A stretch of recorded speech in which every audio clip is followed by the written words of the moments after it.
Welcome to the Daily Review. This is Razak, Senior Trading Strategist here at CMTrading. And today is October 9, 2023, and today is Monday morning. So looking at the highlights of the day, the U.S. market spiked higher.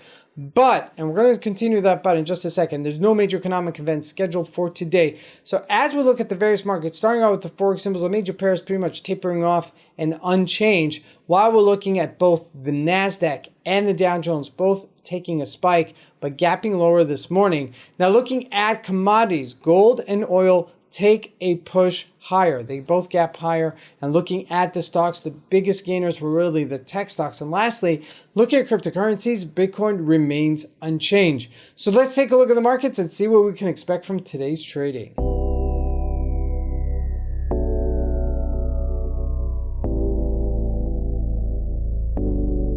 So here we go. First, starting out with the Euro USD, mostly unchanged here, okay? We are just tapering off at this 105.22-ish level, which was previous support-ish level pretty much across the board around this area. So just be aware of it, okay? It's not doing much. Looking at a 4-hour chart, just retracing a bit. GBP also. This is where we are going to see if we're going to test those lows once again, okay, both in the euro and the GBP, and that's really very important. Now jumping onto the Japanese yen, pretty much tapering off as we're getting a wedge formation here, so that may become something, but for right now it's just tapering off. Now jumping into commodities where things are happening, we saw gold gap up to 1850 from 1833 as that has taken a upwards momentum. So has crude oil, but it's being faded, which means that it gaps up and then tapers off and just goes right back down to where it was before. So that's what I'm going to be looking at today. Now, leading up to the U.S. markets, let's take a look at it. This is the Dow Jones. Dow Jones had a crazy Friday where we went over 400 points between pre-market and regular market hours. And then you could see here we're gapping down this morning and gapping down quite aggressively, both in the U.S. markets and the NASDAQ. Look at that. Also did gap down as well. Now, not gap down as big, but still a gap down. Now, looking into last week's activity, Apple gained very big last week to 177.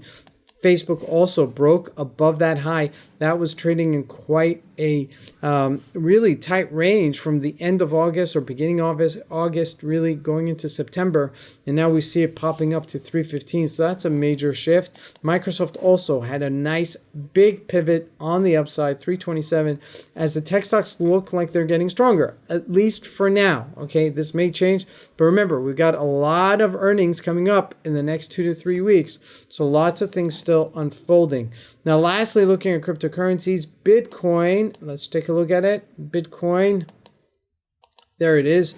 It's doing nothing. 27,800-ish level. And, you know, by mistake, I brought up NVIDIA, but look at it. It's so much stronger. You should be focused on U.S. stocks until Bitcoin and cryptocurrencies come back to life.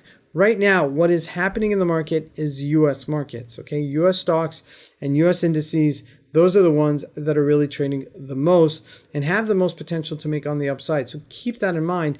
Don't waste your time on, you know, some of these cryptocurrencies right now because they're not trading so much, okay? So focus your time and energy on some of the things that will help you gain the biggest amount. This is Razak. I want to wish you guys a great trading day. Thank you.